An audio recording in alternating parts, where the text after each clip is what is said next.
আসসালামু আলাইকুম ওয়া রাহমাতুল্লাহি ওয়া বারাকাতুহু।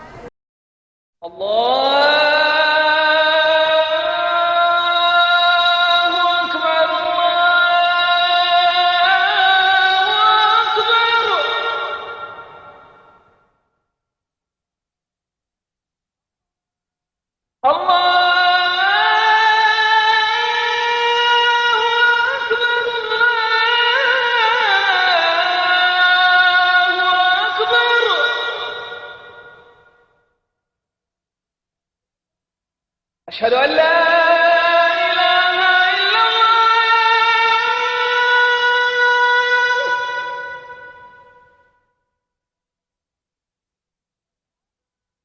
أشهد أن لا إله إلا الله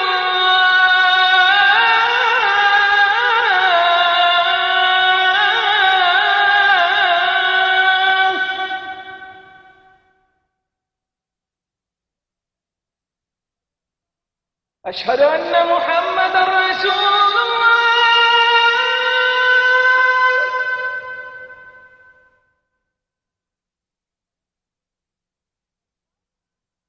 أشهد أن محمدا رسول الله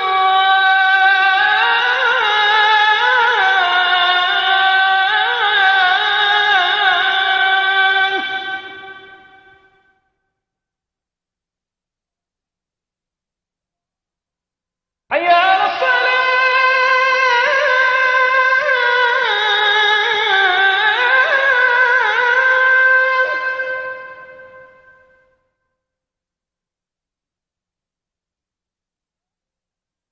حي على الصلاة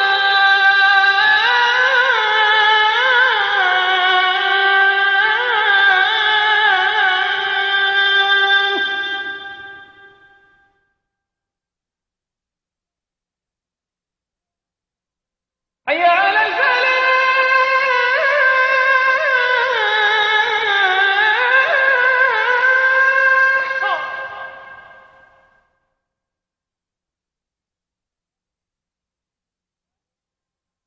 حي على الفلاح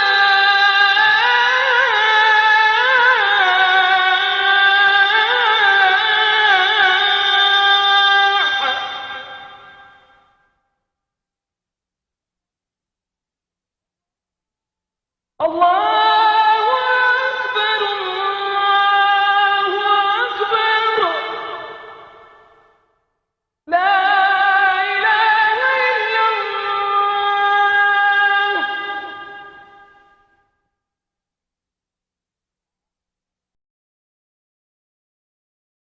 আলহামদুলিল্লাহ আলহামদুলিল্লাহি নাহমাদুহু ওয়া নাস্তাঈনুহু ওয়া নাস্তাগফিরুহু ওয়া নু'মিনু বিহি ওয়া নাতাওয়াক্কালু আলাইহি ওয়া নাউযু বিল্লাহি মিন শুরুরি আনফুসিনা ওয়া মিন সাইয়্যাতি আমালিনা মা ইয়াহদিল্লাহু ফালা মুদিল্লা লাহু ওয়া মা ইউদ্লিলহু ফালা হাদিয়া লাহু আশহাদু আল লা ইলাহা ইল্লাল্লাহু ওয়াহদাহু লা শারীকা লাহু ওয়া আশহাদু আন্না মুহাম্মাদান আবদুহু ওয়া রাসূলুহু সাল্লাল্লাহু আলাইহি ওয়াসাল্লাম। আম্মা বাদ ফাইন্না খায়রিল হাদিসিল কিতাবুল্লাহ ওয়া খায়রিল হাদি হাদি মুহাম্মাদুন সাল্লাল্লাহু তাআলা ওয়া আলিহি ওয়াসাল্লাম।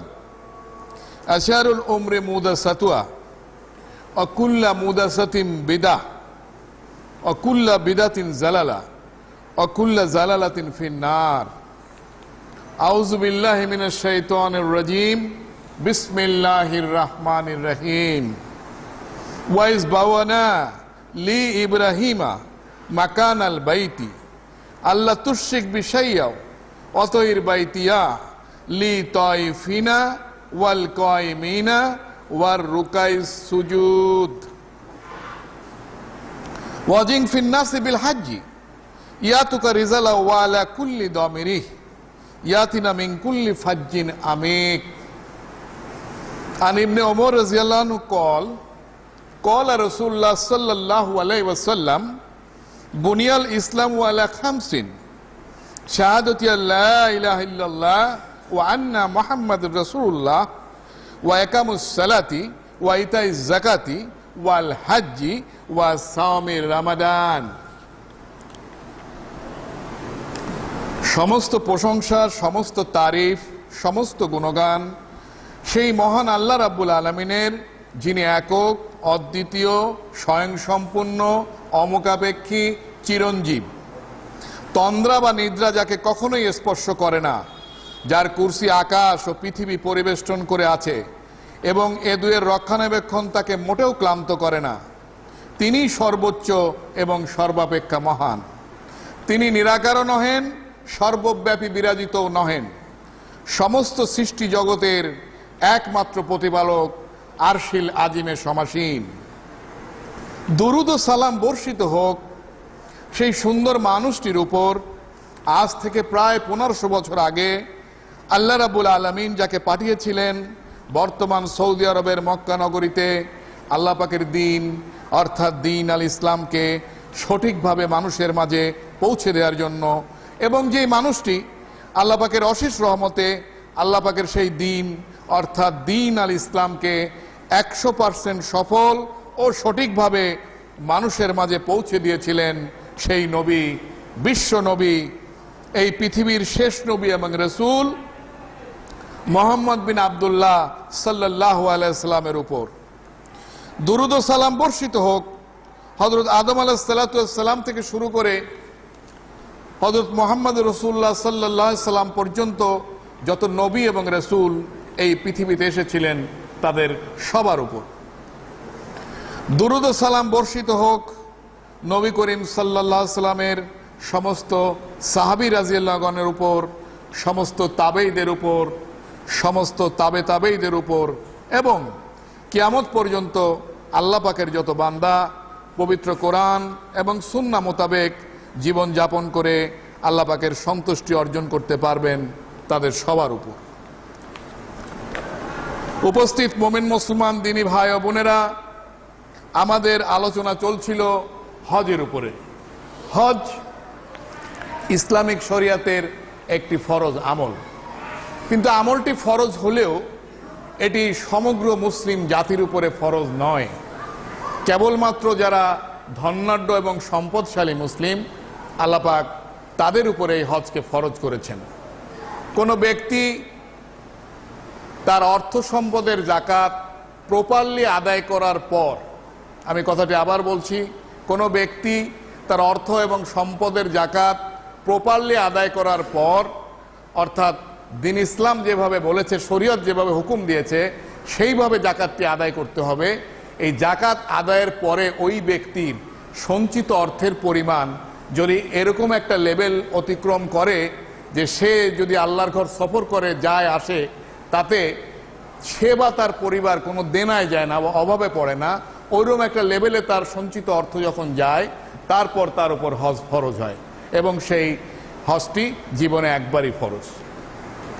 আমরা হজের শুরুতে হজের ইতিহাস জানার উপরে ছিলাম, এবং সেই কারণে সেখানে আমরা দেখলাম যে বায়তুল্লাহ বা কাবা ঘর যেদিকে ফিরে বিশ্বের সমস্ত মুসলিম সালাত আদায় করে, এই কাবা ঘরটি হচ্ছে বিশ্বের প্রথম ঘর। এই প্রথম ঘরটি বাক্কায় অবস্থিত। মহান আল্লাহ রাব্বুল আলামিন এই বিশ্বের প্রথম ঘরটি বিশ্বের প্রথম মানুষ, আমাদের মানব জাতির পিতা হযরত আদম আলাইহিস সালাতু ওয়াস সালামকে দেন। এই ঘরটি মক্কাতে ওই অবস্থায় ছিল হযরত নূহ আলাইহিস সালাতু ওয়াস সালামের সময় পর্যন্ত, কিন্তু হযরত নূহ আলাইহিস সালাতু ওয়াস সালামের সময় যখন মহাপ্লাবন হয়, সেই মহাপ্লাবনে পৃথিবীর অনেক ঘরবাড়ি ভেঙে যায়, সেই সাথে কাবাও ভেঙে যায়, কিন্তু ভিতটা শুধু অবিকৃত থাকে, উপর থেকে এটি দেওয়াল এবং এটা সম্পূর্ণ পড়ে যায়, এবং এই পরিত্যক্ত অবস্থায় এই কাবা ছিল প্রায় 2000 বছর, 2000 ইয়ার্স, 2000 বছর আল্লাহ পাক এই কাবাকে ওইভাবেই ফেলে রাখছিলেন। তারপরে তার কি খেয়াল হলো, নিজ খেয়ালে আল্লাহ পাক চিন্তা করলেন যে তিনি কাবাকে আবার পুনর্নির্মাণ এবং সংস্কার করাবেন, এবং আল্লাহ পাক তো তার নিজ ইচ্ছায় নিজ খেয়ালেই কাজ করেন। সেই মোতাবেক তার দুই বান্দাকেও তিনি সিলেক্ট করলেন, হযরত ইব্রাহিম আলাইহিস সালাতু ওয়াস সালাম এবং তার পুত্র হযরত ইসমাইল আলাইহিস সালাতু ওয়াস সালাম, এবং তাদেরকে ঠিক সেই অনুযায়ী সেইভাবে সেখানে নেওয়া হলো, এবং তাদের দুজনকে দিয়েই কাবা রিপেয়ার এবং রিকনস্ট্রাকশন করা হলো, সংস্কার এবং পুনর্নির্মাণ। এই সংস্কার এবং পুনর্নির্মাণের পরে আল্লাহ পাক ইব্রাহিম আলাইহিসসালামকে হুকুম দিলেন, যে আয়াতটি আমি পড়েছি সূরা হজের 22 নম্বর সূরার 22 নম্বর সূরার আয়াত নম্বর 26 এবং 27। এই 27-এ যে আল্লাহ পাক বলছেন ওয়াজিং ফিন্নাসি বিল হাজ্জি, ইব্রাহিম আলাইহিসসালামকে হুকুম করা হচ্ছে, অর্ডার করা হচ্ছে, ইব্রাহিম তুমি মানুষের মাঝে হজের ঘোষণা দাও, মানে মানুষকে আহ্বান করো হজে আসার জন্য। এবং ইব্রাহিম আলাইহিসসালাম এই আল্লাহ পাকের এই হুকুম মোতাবেক মানুষকে হজের জন্য আহ্বান করলেন, ডাক দিলেন। এবং আপনারা জানেন যে ইব্রাহিম আলাইহিসসালাম কিন্তু শুধু মুসলিম জাতির পিতা নন, তিনি ইহুদি এবং খ্রিস্টান জাতিরও পিতা। কিন্তু তার এই আহ্বানে সাড়া দিয়েছিলেন কিন্তু তার প্রিয় মুসলিম জাতি। শুরু হয় হজ, সেদিন থেকে চলছে, আজও চলছে, কিয়ামত পর্যন্ত চলবে ইনশাআল্লাহ। বিশ্বনবী মুহাম্মদ রাসূলুল্লাহ সাল্লাল্লাহু আলাইহি সাল্লামের জীবদ্দশায় যখন হজ ফরজ হয়, আমি সেই আয়াত এর আগে খুতবাগুলিতে পড়েছি, সেটি হচ্ছে সূরা আল ইমরানের 97 নম্বর আয়াত, 3 নম্বর সূরার 97 নম্বর আয়াত, যে আয়াত দ্বারা হজ ফরজ হয়। এই হজ ফরজ হওয়ার পরে বিশ্বনবী মুহাম্মদ রাসূলুল্লাহ সাল্লাল্লাহু আলাইহি সাল্লাম তার সমস্ত সাহাবীদের নিয়ে হজব্রত পালন করেন। দিনটি ছিল শুক্রবার, 9ই জিলহজ। তিনি আরাফাতের ময়দানে প্রায় 1.5 লক্ষ সাহাবীর উপস্থিতিতে বিশ্বনবী মুহাম্মদ রাসূলুল্লাহ সাল্লাল্লাহু আলাইহি সাল্লাম হজের খুতবা প্রদান করেন, যে খুতবাটি আজও বিদায় হজের ভাষণ হিসাবে সারা বিশ্বে সমাদৃত হয়ে আছে। প্রতি বছর 8ই জিলহজ হতে শুরু করে 13ই জিলহজ পর্যন্ত লাব্বাইক আল্লাহুম্মা লাব্বাইক, লাব্বাইক লা শারীকা লাকা লাব্বাইক, ইন্নাল হামদা আন নি'মাতা লাকা ওয়াল মুলক লা শারীকা লাক, লাব্বাইক আল্লাহুম্মা লাব্বাইক, লাব্বাইক লা শারীকা লাকা লাব্বাইক, ইন্নাল হামদা আন নি'মাতা লাকা ওয়াল মুলক লা শারীকা লাক। এই আওয়াজে আওয়াজে মুখরিত হয়ে ওঠে মক্কা, মিনা, আরাফাত এবং মুজদালিফার আকাশ ও বাতাস। সারা বিশ্ব হতে লক্ষ লক্ষ মুসলিম যোগ দেন হজের এই পবিত্র আনুষ্ঠানিকতায়, the greatest Muslim gathering in the world. আমরা হজের নিয়ম কানুন, হুকুম আহকাম সম্বন্ধে জানার জন্য আব্দুল্লাহ বিন বাজ রহমাকুমুল্লাহর বই থেকে, হজ এবং উমরা জিয়ারত থেকে আমরা পাঠ করছিলাম। এবং সেখানে আমরা দেখলাম যে হজ ইসলামিক শরিয়াতে 3 প্রকার। খেয়াল করে শুনুন। প্রথম হচ্ছে হজে কেরান, তারপরে হচ্ছে হজে তামাত্তু, তারপরে হচ্ছে হজে ইফরাদ। কেরান হচ্ছে কি? একসাথে এক নিয়তেই আপনি ইহরাম বাঁধবেন আপনার হজ এবং ওমরার জন্য, এটা হলো কেরান। তামাত্তু হচ্ছে প্রথমে আপনি ওমরার ইহরাম বাঁধবেন, ওমরা করে হালাল হয়ে যাবেন, আবার হজের দিন সকালে নতুন করে হজের জন্য ইহরাম বাঁধবেন, এটা হচ্ছে তামাত্তু। আর ইফরাদ হচ্ছে কোনো ওমরা হবে না, কেবলমাত্র হজের নিয়তে ইহরাম বাঁধা, এটার নাম হচ্ছে ইফরাদ। এই 3 প্রকার হজ আমরা জানি যে ইসলামিক শরিয়াতে এই 3টির সুস্পষ্ট দলিল রয়েছে কোরআন এবং সহিহ হাদিসে। এর যে কোনো একটি পদ্ধতিতে হজ করলেই হবে।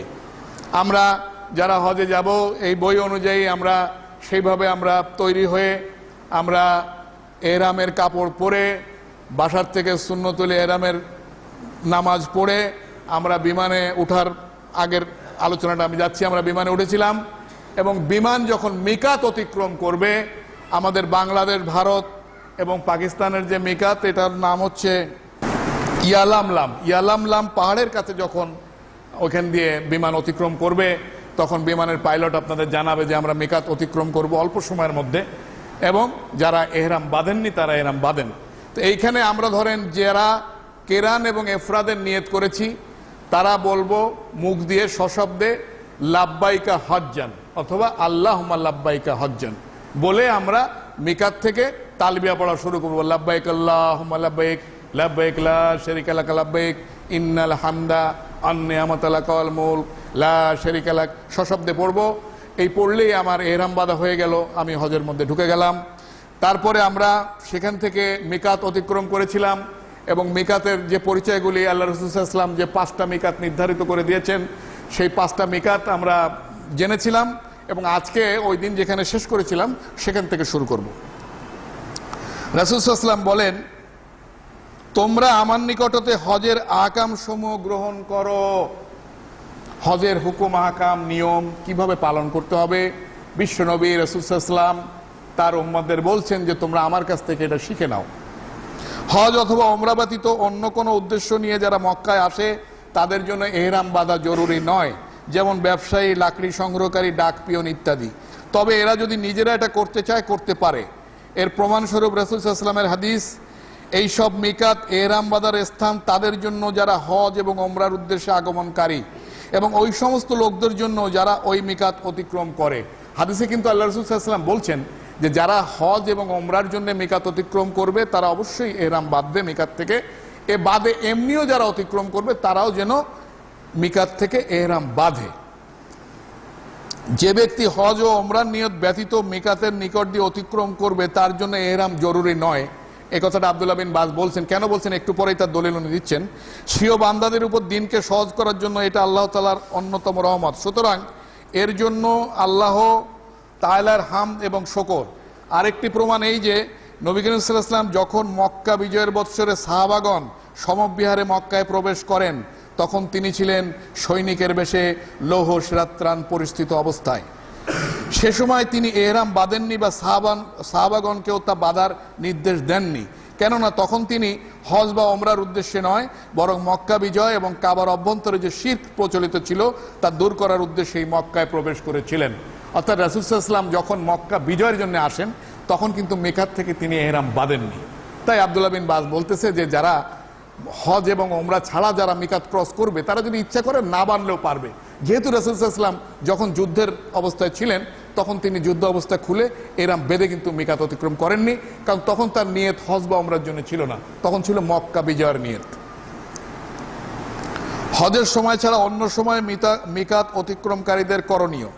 জেনে রাখা কর্তব্য, মিকাত অতিক্রমকারীদের করণীয় কাজসমূহের দুটি নিয়ম আছে। প্রথম, হজের মৌসুম ছাড়া, যেমন রমজান অথবা শাবান মাসে কেউ মিকাতে পৌঁছলে তাহলে তার জন্য সুন্নত তরিকা হচ্ছে এই যে সে অন্তরে ওমরার নিয়তে ইহরাম বাঁধবে এবং এভাবে মুখে সশব্দে লাব্বাইকা উচ্চারণ করবে, লাব্বাইকা ওমরাতান অথবা আল্লাহুম্মা লাব্বাইকা ওমরাতান। হজের মাসগুলি ছাড়া যারা ওমরার নিয়তে যারা মিকাত ক্রস করবে তাদের নিয়ম হচ্ছে যে তারা ওমরার জন্যে ইহরাম বাঁধবে এবং লাব্বাইকা ওমরাতান অথবা আল্লাহুম্মা লাব্বাইকা ওমরাতান বলবে। তারপর নবী করিম সাল্লাল্লাহু আলাইহি ওয়াসাল্লামের ন্যায় তালবিয়া পড়বে। তালবিয়া তো আমি পড়েছি একটু আগে, লাব্বাইক আল্লাহুম্মা লাব্বাইক, এই তালবিয়া তারা পড়বে।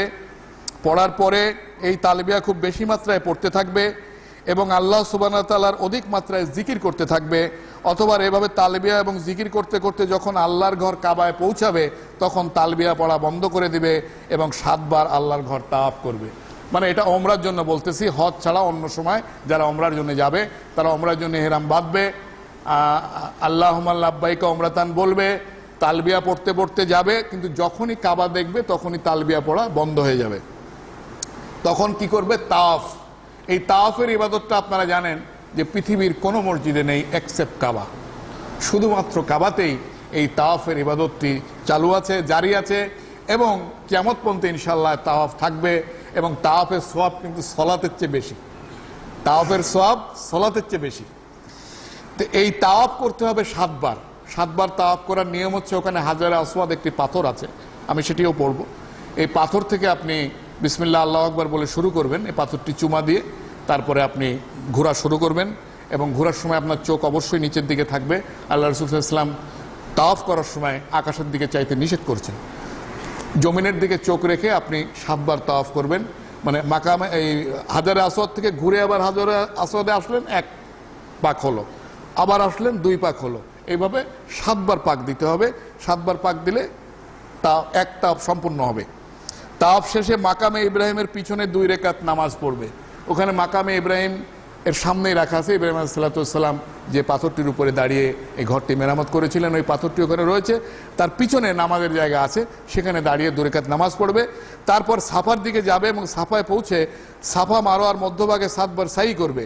এরপর মাথার চুল মুন্ডন করবে অথবা ছোট করবে। এরপরে আপনার 2 রাকাত নামাজ পড়ার পরে এখানে আরেকটু কথা বাদ গেছে, সে ইচ্ছা করলে এখানে জমজমের পানি পান করতে পারে। এটা একটা, ওই পানি ওখানে ছাড়া আর কোথাও পাওয়া যায় না, নিশ্চয়ই পান করবে। এই পান করার পরে তারপরে সে আপনার যাবে হচ্ছে সাফা এবং মারোয়া যে দুই পাহাড়ে ইসমাইল আলাইহিসসালামের মা তিনি যে দৌড়াদৌড়িগুলো করেছিলেন সাফা এবং মারোয়ায়, সেইখানে সাফার থেকে মারোয়ায় গেলে হলো একবার যাওয়া হলো, মারোয়ার থেকে সাফায় আসলে একবার হলো, এই হলো দুইবার, এইভাবে 7 বার সাফা মারোয়া সাই করতে হবে। এই সাই করলে আপনার সাই করে আপনি চুল আপনি মুন্ডন করেন অথবা কেটে ফেলেন, তাহলে আপনার ওমরা পূর্ণ হইল। তাহলে ওমরাটা কি? ওমরাটা হলো এহরাম বেঁধে তালবিয়া পড়তে পড়তে কাবায় যাব, কাবার 7 বার তাওয়াফ করব, তাওয়াফ করে 2 রাকাত নামাজ আদায় করে সাফা মারোয়া সাই করে আমার চুল মুন্ডন করলে আমার ওমরা আদায় হয়ে গেল। আর দ্বিতীয় হলো হজ, হজের মাসগুলিতে মিকাতে পৌঁছানো। আর ওই মাসগুলো হচ্ছে শাওয়াল, জিলকাদ এবং জিলহজ মাসের প্রথম দশক। এইখানে এই যে শাওয়ালের চাঁদ উঠছে, শাওয়ালের মাসকে হজের মাস বলা হচ্ছে কেন সেটা শুনুন। আমরা ধরেন এখন যদি মানে সৌদি আরব রওনা হয়, তো ঢাকার থেকে প্লেনে উঠলে 4 থেকে 6 ঘন্টার মধ্যে আমরা প্রত্যেকটা প্লেন পৌঁছে যায় সৌদি আরবে। কিন্তু আগে তো এরকম ছিল না, যখন প্লেন ছিল না, জাহাজ ছিল না, তখন মানুষ উটে করে যেত। তখন কিন্তু এই আগের থেকে যাত্রা শুরু করত। শাওয়ালের চাঁদ ওঠার পরের থেকেই হাজিরা বিভিন্ন দূর দূরান্ত থেকে যারা যাবে তারা কিন্তু যাত্রা শুরু করত। এবং আল্লাহ রাসূল সাল্লাল্লাহু আলাইহি ওয়াসাল্লাম নিজেও এই মিকাত অতিক্রম করেছিলেন কিন্তু জিলকদ মাসে, জিলহজে কিন্তু না, উনি মদিনা থেকে আসছিলেন। এই জন্য এই মাসগুলিকে হজের মাস বলা হয়। এই সময়ের মধ্যে আগমনকারীদের জন্য নিম্নলিখিত 3 নিয়মের যে কোনো একটি নিয়ম অবলম্বন করার বৈধতা আছে। 1, কেবলমাত্র হজ মানে ইফরাদ, শুধু হজ করবেন, হজে কোনো ওমরা করবেন না, এই নিয়ত যারা করেছেন। 2 হচ্ছে কেবলমাত্র ওমরা, অর্থাৎ যারা তামাত্তু করবে প্রথম কিন্তু ওমরার নিয়ত করবে, তাদের কথা বলা হচ্ছে। 3 হচ্ছে হজ এবং ওমরা উভয় একসাথে, এটা হলো হজে কেরান। এই 3টা নিয়ম কি সেটা দেখেন। নবী সাল্লাল্লাহু আলাইহি ওয়াসাল্লাম জিলকদ মাসে বিদায় হজে মিকাতে পৌঁছে সাহাবীদেরকে এই 3 নিয়মের যে কোনো একটি অবলম্বনের অনুমোদন দিয়েছিলেন। এই কিন্তু অনুমোদন হয়ে গেল। আল্লাহ রাসূল সাল্লাল্লাহু আলাইহি ওয়াসাল্লাম বললেন যে 3 নিয়মের যে কোনো একটা নিয়মে তোমরা আদায় করতে পারবে। কিন্তু সুন্নাত নিয়মে এই যে এহরাম বাঁধার সময় যার সাথে কোরবানির জানোয়ার না থাকে সে কেবলমাত্র ওমরার এহরাম বাঁধবে এবং হজের নির্দিষ্ট সময় ব্যতীত অন্য সময় ওমরা করার নিয়মে যা পূর্বে উল্লেখিত হয়েছে ওই নিয়মে তা পালন করবে। এটা কিন্তু রাসূল সাল্লাল্লাহু আলাইহি ওয়াসাল্লামের কথাই এখানে বলা হচ্ছে। রাসূল সাল্লাল্লাহু আলাইহি ওয়াসাল্লাম যখন সাহাবীদের নিয়ে হজ করতে আসলেন, উনি কিন্তু তখন নিজে কিন্তু কেরানের জন্য এহরাম বেঁধেছিলেন, কেরানের জন্য, এবং সাহাবীরাও তাই বেঁধেছিল। তো যখন উপকণ্ঠে আসলো তখন কিন্তু তামাত্তু নাজিল হইল। তামাত্তু সহজ, আল্লাহ রাসূল সবসময় আমাদের জন্য সহজ ইবাদতটা চাইছেন, যে ইবাদতগুলি যাতে সহজ হয় সেই চেষ্টাও তিনি করছেন এবং চাইছেন। এই তখনই আল্লাহ রাসূল সাল্লাল্লাহু আলাইহি ওয়াসাল্লাম বললেন যে শোনো, যারা কোরবানির জানোয়ার আনোনি তারা এখনই এহরাম পরিবর্তন করো, মানে যারা কেরানের নিয়ত করছো নিয়ত চেঞ্জ করে তামাত্তুর নিয়ত করো, ওমরা করে তোমরা হালাল হয়ে যাও। আর যারা জানোয়ার সাথে আনছে, সাহাবীরা বলেন ইয়া আল্লাহর রাসূল আপনি বলে আমার সাথে তো জানোয়ার সাথে আছে, সুতরাং আমি তো কোরবানি করার আগে হালাল হতে পারবো না। কিন্তু জানোয়ার যারা আনোনি তারা তামাত্তুর নিয়ত করে তামাত্তু করে হালাল হয়ে যাও। কারণ এহরাম বাঁধা অবস্থায় খুব কঠিন থাকা, যত সহজে হালাল হওয়া যায় ততই ভালো। এহরাম মেনটেন করা কিন্তু খুব কঠিন, আমরা সে বিষয়গুলিতে আসবো, খুব সহজ বিষয় না। সেই কারণে আল্লাহ রাসূল সাল্লাল্লাহু আলাইহি ওয়াসাল্লাম এই কথাটি বলছেন। সাহাবাগণ যখন মক্কার নিকটবর্তী হলেন তখন নবী সাল্লাল্লাহু আলাইহি ওয়াসাল্লাম তাদের হজের এহরামকে ওমরার হিসাবে গণ্য করার নির্দেশ দেন এবং ওই বিষয়ে তাদেরকে মক্কায় গিয়ে জোর তাগিদও দেন। সে মতে সাহাবা রাদিয়াল্লাহু আনহুগণ আল্লাহর ঘর তাওয়াফ করলেন, সাফা মারোয়া সাই করলেন এবং মাথার চুল ছোট করে নবী সাল্লাল্লাহু আলাইহি ওয়াসাল্লামের নির্দেশ মোতাবেক এহরাম ছেড়ে দিলেন। ওই সাহাবী যারা কোরবানির জানোয়ার আনেনি তারা তামাত্তুর নিয়ত করে আপনার ওমরা করে হালাল হয়ে গেল।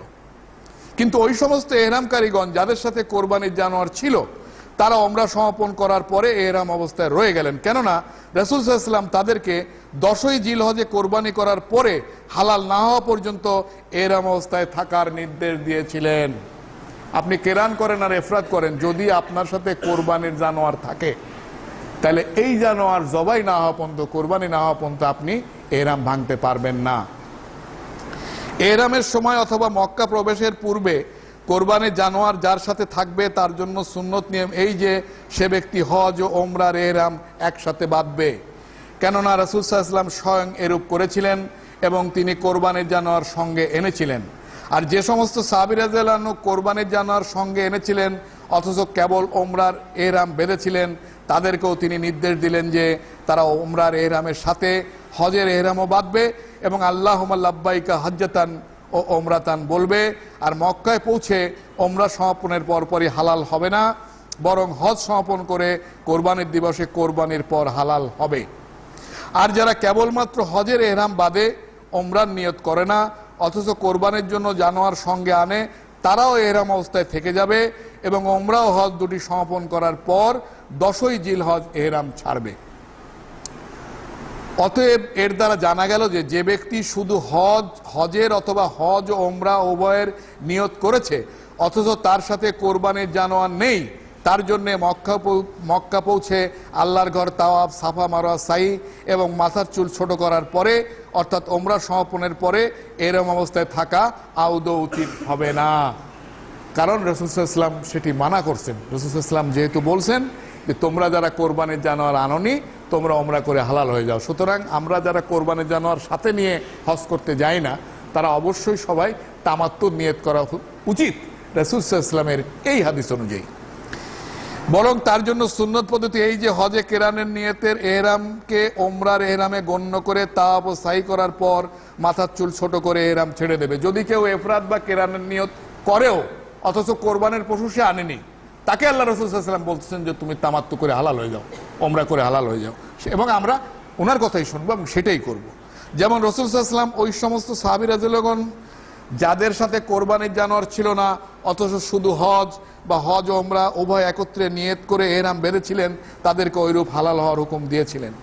তবে হ্যাঁ, যদি অবস্থা এরূপ হয় যে ওই ধরনের নিয়ত করার পরে মক্কায় পৌঁছাতে দেরি হয়ে গেল, যানবাহন প্রভৃতির গোলযোগের জন্য রাস্তায় এত দেরি হয়ে গেল যে ওমরা পূর্ণ করার পর হজ ছুটে যাওয়ার আশঙ্কা দেখা দিল, তার জন্য ওই অবস্থায় একই এহরামে হজ ও ওমরা করা জায়েজ হবে।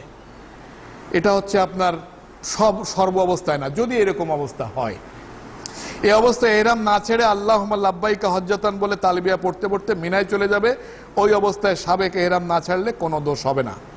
পথে অসুস্থ হলে অথবা দুশমন কর্তৃক বাধা প্রাপ্তির আশঙ্কা দেখা দিলে এহরাম বাঁধার নিয়ম। কোনো এহরামকারী তার অসুস্থতা, শত্রুর ভয় অথবা অনুরূপ অন্য কোনো কারণে হজের অনুষ্ঠানগুলো পালন করতে সমর্থ হবে না বলে আশঙ্কা হলে তার নিম্নলিখিত দোয়া পাঠ করা উত্তম। এই বলে দোয়াটা করতে হবে যে আল্লাহ পাক যদি কোনো বাধাদায়ক বস্তু আমার হজের অনুষ্ঠান পুরোপুরি আদায়ে বাধা দেয়, তবে হে আল্লাহ, আপনি আমাকে যেখানেই আটকে দিবেন সেখানেই আমার এহরাম ভঙ্গ হবে, ফলে আমি হালাল হয়ে যাব।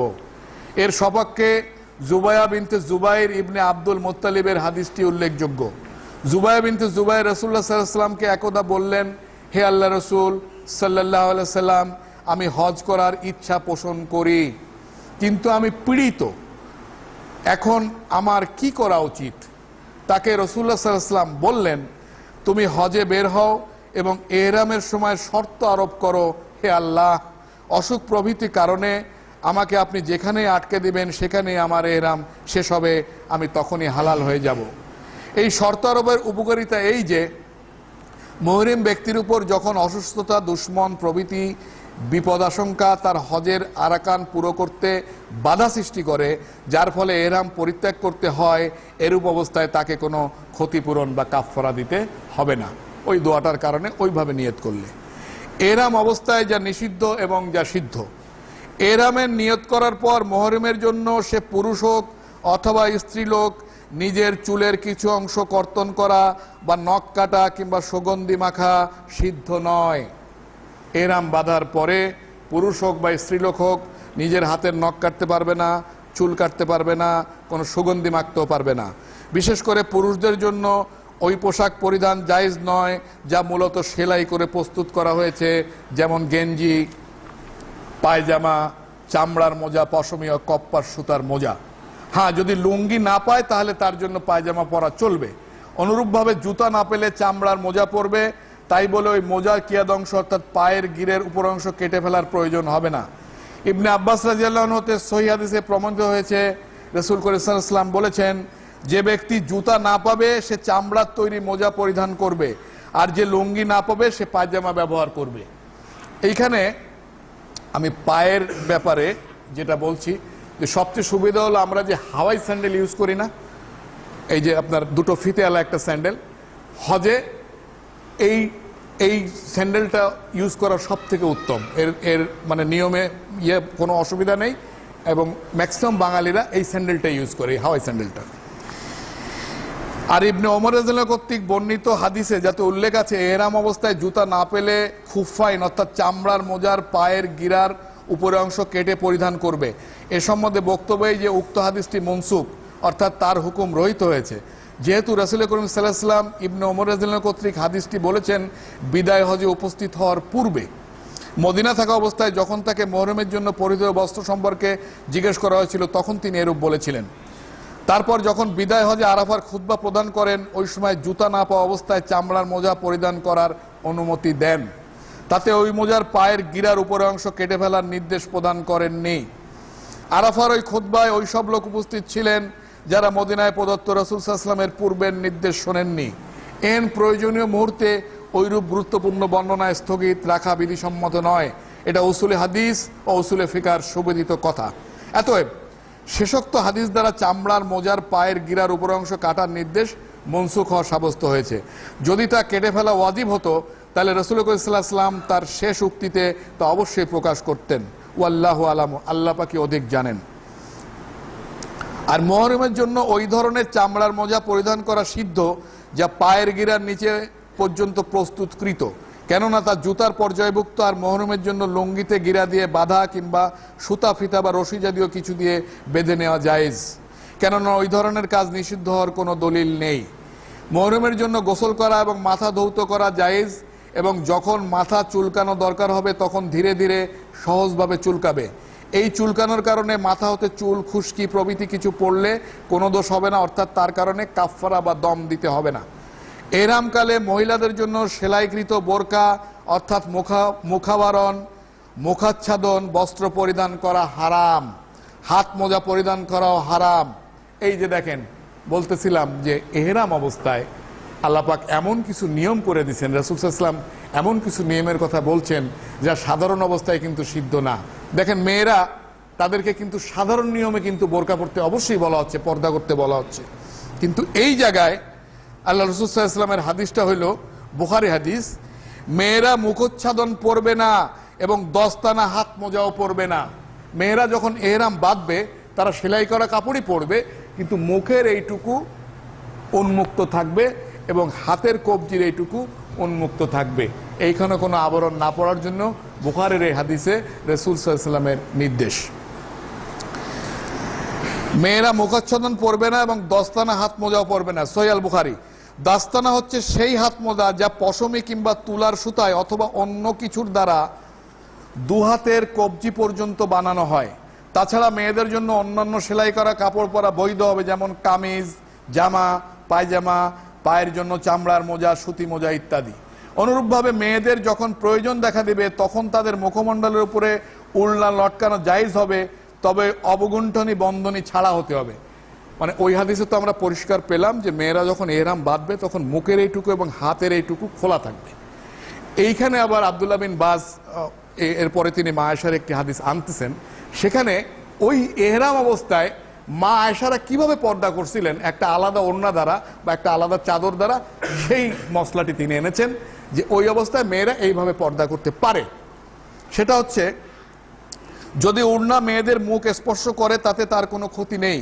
যেমন আয়েশা রাদিয়াল্লাহু আনহার হাদিসে বর্ণিত হয়েছে, তিনি বলেছেন, যখন আমরা রাসূলুল্লাহ সাল্লাল্লাহু আলাইহি ওয়াসাল্লামের সাথে বিদায় হজ যাত্রী ছিলাম তখন আমাদের পার্শ্ব দিয়ে কাফেলা অতিক্রম করত। যখন কাফেলার লোকজন আমাদের নিকট দিয়ে অতিক্রম করত তখন আমরা মাথা হতে চাদর চেহারার উপরে ঝুলিয়ে দিতাম, আর যখন তারা আমাদেরকে অতিক্রম করে চলে যেত তখন আমরা মুখের উপর হতে কাপড় তুলে দিতাম। এই হাদিস আবু দাউদ ও ইবনে মাজাহ রিওয়ায়াত করেছেন। ইমাম দারকুতনি উম্মে সালমা রাদিয়াল্লাহু আনহা হতে অনুরূপ হাদিস রিওয়ায়াত করেছেন। অনুরূপভাবে মেয়েরা যদি তাদের হস্তদ্বয় বস্ত্র বা অন্য কিছু দ্বারা ঢেকে রাখে তাতে কোনো ক্ষতি নেই, ওই হাত মোজা বা দস্তানা দ্বারা না, ওরম অন্য কাপড় দ্বারা রাখলে কোনো ক্ষতি নেই। বরং পরপুরুষের উপস্থিতিতে নারীদের চেহারা এবং হাত ঢেকে রাখা ওয়াজিব, কারণ তা ঢেকে রাখাই রেওয়াত। আল্লাহ তাআলা বলেন, নারীরা তাদের সৌন্দর্য তাদের স্বামী ব্যতীত অন্য কারো সম্মুখে প্রকাশ করবে না। সূরা নূর 24 নম্বর সূরার 31 নম্বর আয়াত। এবং নিঃসন্দেহে নারীদের মুখমণ্ডল ও হাতের অগ্রভাগ সৌন্দর্যের স্থল, বিশেষ করে মুখমণ্ডল এ ব্যাপারে অধিক গুরুত্বপূর্ণ এবং মারাত্মক উপাদান। আল্লাহ তাআলা এ সম্পর্কে সাবধান করে বলেন সূরা আযহাব 32 নম্বর সূরার আয়াত নম্বর 53-54, আর যখন তোমরা পরনারীর নিকট কোনো বস্তু চাও তখন পর্দার আড়াল হতে চাও যেন একে অপরকে না দেখতে পাও, এটা তোমাদের ও তাদের জন্য পবিত্র পন্থা। আর বস্তুতপক্ষে অধিকাংশ নারী যে এক প্রকার, আচ্ছা এই পর্যন্ত তাহলে আপনারা মশলা বা হুকুমটা বোঝার চেষ্টা করুন। এহরামে এটা ঠিক আছে যে মেয়েরা এই মুখের একটু খোলা রাখবে এবং হাতের একটু খোলা রাখবে, কিন্তু মা আয়েশারা যেহেতু হজে রাসূল সাল্লাল্লাহু আলাইহি ওয়াসাল্লামের সাথে যে ছিলেন, তখন ওই কাফেলা যখন পাস করতো ওনারা কিন্তু চাদর দিয়ে মুখটা ঢেকে দিতেন, আবার কাফেলা চলে গেলে আবার উঠায় দিতেন। এই জিনিসগুলি মেয়েরা করতে পারবে অন্য একটি সাপোর্টিং উন্না দ্বারা, কিন্তু বোরকা বা ওই দ্বারা নয়। এই হচ্ছে এই মশলাটা। আর সৌদি আরবে মেয়েরা যেটা করে এইটাকে এই শায়খ আব্দুল্লাহ বিন বাজ রাহমাতুল্লাহ আলাইহি নিষেধ করছেন, সেই জায়গাটা আমি এখন পড়বো। সেটা হচ্ছে সৌদি আরবের মেয়েরা যেটা করে, ওরা এইভাবে মাথা থেকে খোপার উপর থেকে একটা কাঠি এইভাবে ফেলে দেয়, ফেলে এর মুখে আপনার ওই পর্দার মতো একটা আবরণ ফেলে, মানে মুখে আপনার আবরণ লাগলো না কিন্তু পর্দা থাকলো। এই জিনিসটা সৌদি আরবের মেয়েরা করে। এই জিনিসটা শায়খ আব্দুল্লাহ বিন বাজ নিষেধ করতেছেন। তিনি বলতেছেন অধিকাংশ নারী পাঙ্গাজ্জালি নামক এক প্রকার মুখরণী এহরাম অবস্থায় ব্যবহার করার অভ্যেস করেছে, যাতে ওড়না মুখ হতে উপরে উঠিয়ে রাখা হয়। আমার জানা মতে শরিয়াতে এর কোনো ভিত্তি নেই। মা আয়েশা এরকম করেননি, আমরা করতে যাব কেন, কোনো প্রয়োজন নেই, এটাই উনি বলতেছেন। কিন্তু সৌদি আরবের অধিকাংশ মেয়েরা এটা করে, এটা ঠিক না। যদি শরিয়াতে তা সিদ্ধ হতো তাহলে নবী স্বীয় উম্মতের জন্য অবশ্যই তা বর্ণনা করে যেতেন, এ ব্যাপারে তিনি কিছুতেই নীরব থাকতেন না।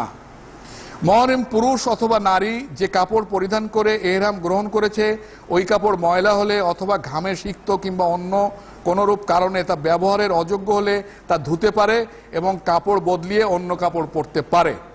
জাফরান বা কুসুম রঞ্জিত কাপড় মুহরিমের জন্য পরা বৈধ নয়, কেননা রাসূল সাল্লাল্লাহু আলাইহি ওয়াসাল্লাম ওমর রাদিয়াল্লাহু আনহু হতে বর্ণিত হাদিসে ওইরূপ কাপড় পরতে নিষেধ করেছেন। বেহায়াপনা, শরিয়ত পরিপন্থী কথা ও কাজ এবং বিবাদ বিসংবাদমূলক কথা পরিত্যাগ করা মুহরিমের জন্য ওয়াজিব। যেমন আল্লাহ তাআলা ইরশাদ করেন সূরা আল বাকারা 2 নম্বর সূরার 197 নম্বর আয়াত, হজ অনুষ্ঠিত হয় সুবিদিত মাসগুলোতে, অথবা যে ব্যক্তি এ মাসগুলোতে হজ করা তার কর্তব্য মনে করে, তার জন্য হজের সময় স্ত্রী সম্ভোগ, বেহুদা ও ফাসিকি কথা ও কাজ এবং ঝগড়া বিবাদ করা উচিত নয়। নবী সাল্লাল্লাহু আলাইহি ওয়াসাল্লাম সহিহ হাদিসে বর্ণিত করেছেন, তিনি বলেছেন যে ব্যক্তি হজ করলো এবং নির্লজ্জ শরিয়াত বিরোধী কাজ থেকে নিজেকে বিরত রাখলো, সে ব্যক্তি হজ হতে এইরূপ অবস্থায় বাড়ি প্রত্যাবর্তন করলো যেন সেই দিনই তার মা তাকে নবজাত শিশুরূপে প্রসব করলো। আলহামদুলিল্লাহ। অর্থাৎ সে শিশুর ন্যায় নিষ্পাপ হলো। কিন্তু সত্যের প্রতিষ্ঠা এবং বাতিল শরিয়াতপন্থী কাজ দমন করার জন্য কথা কাটাকাটি তর্কযুদ্ধ করাতে কোনো দোষ নেই, বরং কোরআন মজিদে তার নির্দেশই দেওয়া হয়েছে। যেমন আল্লাহ তাআলা বলেন, হে রাসূল, আপনি মানব সমাজকে আপনার প্রভু প্রতিপালকের পথে আহ্বান করুন হিকমতের সাথে এবং হৃদয়গ্রাহী উপদেশ দ্বারা, এবং তাদেরকে যুক্তি তর্ক দ্বারা বুঝান সৎভাবে এবং উত্তম পন্থায়। সূরা নাহাল কোরআন শরীফের 16 নম্বর সূরার 125 নম্বর আয়াত। আপনারা যারা তাবলীগ করেন, আপনাদের কারণে আমি এই আয়াতটি আবার পড়ছি। হে রাসূল সাল্লাল্লাহু আলাইহি ওয়াসাল্লাম, আপনি মানব সমাজকে আপনার প্রভু প্রতিপালকের পথে আহ্বান করুন হিকমতের সাথে, হৃদয়গ্রাহী উপদেশ দ্বারা এবং তাদের যুক্তিতর্ক দ্বারা বুঝান সৎভাবে ও উত্তম পন্থায়। তাবলীগের ভাষা হতে হবে নরম, সুন্দর, মার্জিত, যা মানুষ পছন্দ করে।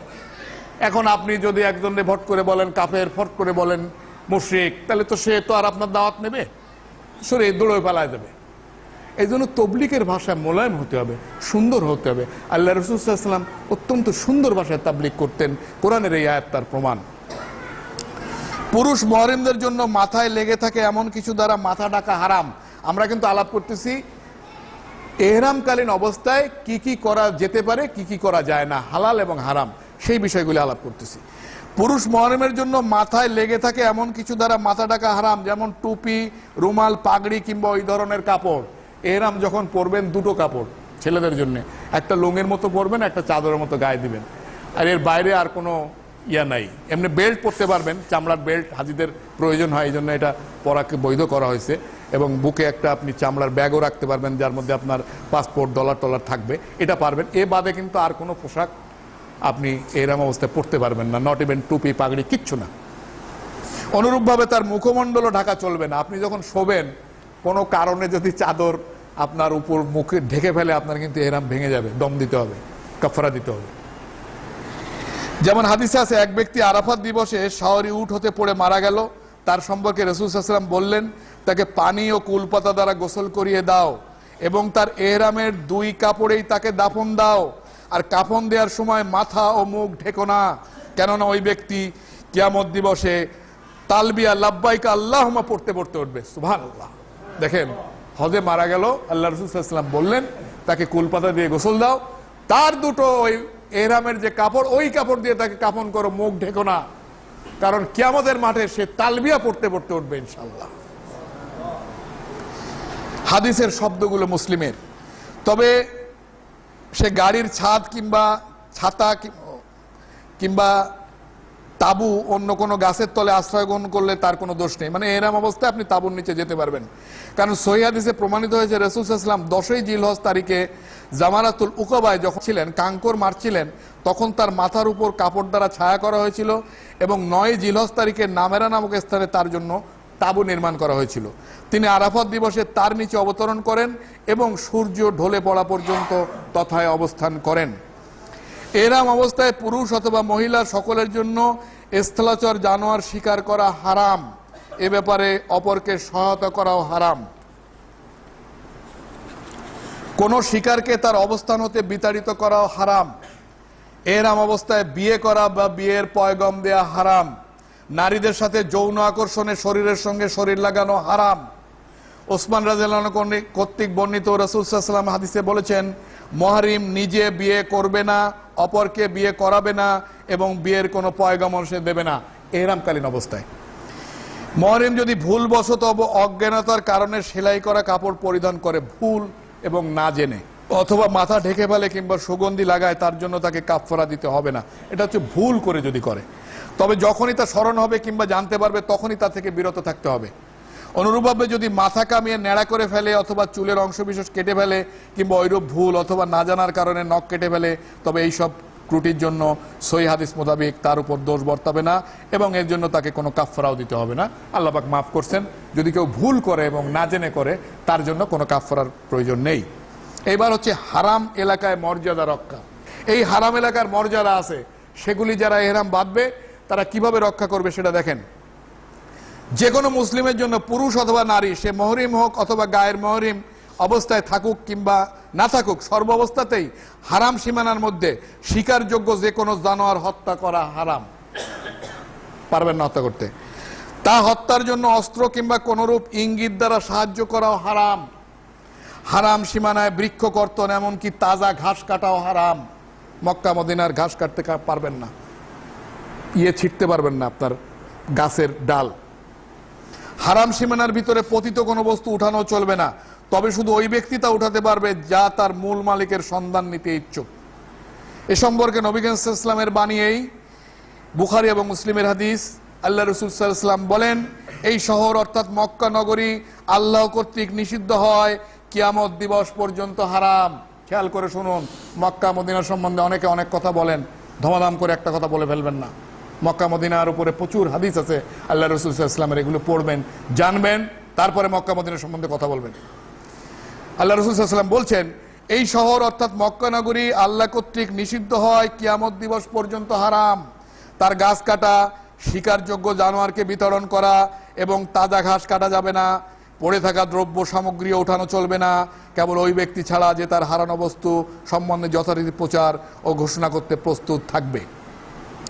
মিনা এবং মুজদালিফা হারাম সীমানার অন্তর্ভুক্ত, আর আরাফাত হারাম এলাকার বহির্ভূত অর্থাৎ হালাল এলাকার অন্তর্গত। মিনা এবং মুজদালিফাও কিন্তু এই হারামের ভিতরে, সেখানেও কিন্তু কোনো গাছের ডাল ছেঁড়া যাবে না, কোনো জানোয়ার শিকার করা যাবে না, এগুলি খেয়াল রাখতে হবে। এবং আপনার আরাফাত, যেখানে আমরা 9 তারিখে অবস্থান করব, হজের মূল এলাকা আরাফাত, এই আরাফাত কিন্তু আবার হালাল এলাকায়। আজ সময় শেষ, আজ এই পর্যন্ত। নেক্সট যেদিন আমরা আসবো ইনশাল্লাহ, এর পরের থেকে আমরা পড়ব এবং হজ করা পর্যন্ত সকল নিয়মকানুন আমরা জানব। তো সেই আশা রেখে আজকের মতো আলোচনা এখানেই শেষ করছি।